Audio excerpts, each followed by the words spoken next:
Democracy has failed, hasn't it? Welcome back to the show, guys. Gideon here.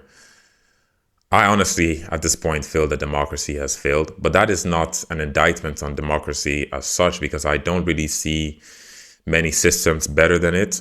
But it just goes to show how humans as a whole and whatever systems we try to craft are flawed. Because if you have an autocratic society, for instance, there are the obvious flaws of that if you have a tyrant. And if you, in democracy, there are the obvious flaws of whoever is able to influence rules as such, right? So, and the thing is how people can gain influence. So there's that also, there's also that. And I just think that every system that we have has its flaws. And if you look at the Western society, Western world today, you look at democracy and you can clearly see how flawed it is because you see people who are in power that you or have influence. I won't say influence. I'll say people who are in government who, in all honesty, are not fit to be there and probably should not be there. But they are there because the society is open to all. So it's not meritocratic, right? And it's not a meritocracy. And pretty much anyone is able to get there as long as they have enough support from the people. And this is the danger of it because some people, and I'm sure some dictators in the past have thought to themselves, this is why you cannot trust the people because of what we have today, you know? But I think that democracy still could be the best system in the world as long as education is not manipulated, which it obviously has been. For you to be able to take away what is good in society and brainwash people, you have to, educate them the wrong way. You have to change the education system. And that obviously has changed so much so that it's almost like there are no values. There is no moral character that we're taught to attain or we're inspired to attain. So it's anything goes and anything can be good and anything is good.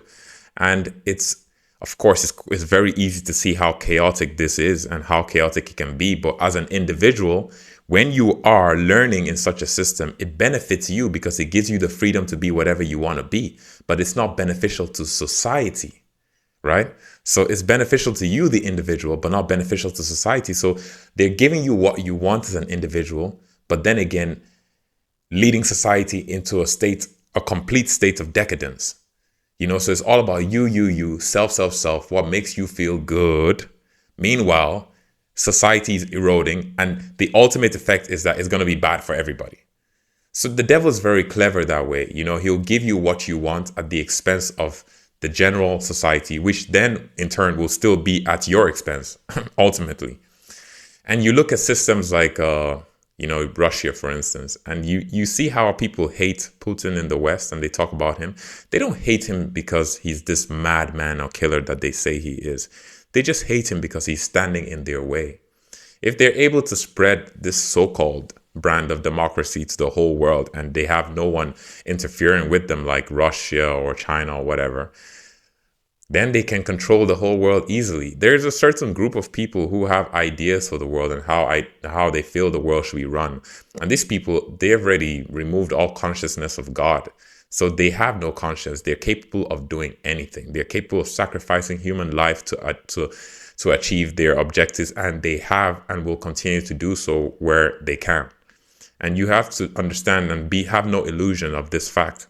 These people, once you have no consciousness of God or morality, you're capable of doing anything. And that includes myself or anyone else. So sometimes we think, oh, no, these are conspiracy theories. These people couldn't do this or that. You think that because you have some fear of God.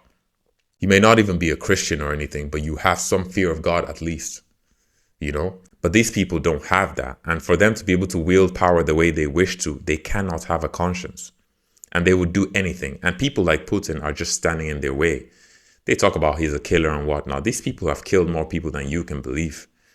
But they need a system like his to fall, because once you're able to have that so-called democratic system in play, money manipulates people. Money gets influence, and then you put whoever it is you want in there, and then you use them to control society as you wish. This is just the goal. They don't care about these so-called dictators and whatnot. There are lots of so-called dictators in different parts of the world. They only care about them when these people are standing in their way, just like they did with Gaddafi. It's only in such cases. So just open your eyes and pay attention to things. And remember that most of the time, they cannot do all these things that they wish to do without your support, the people.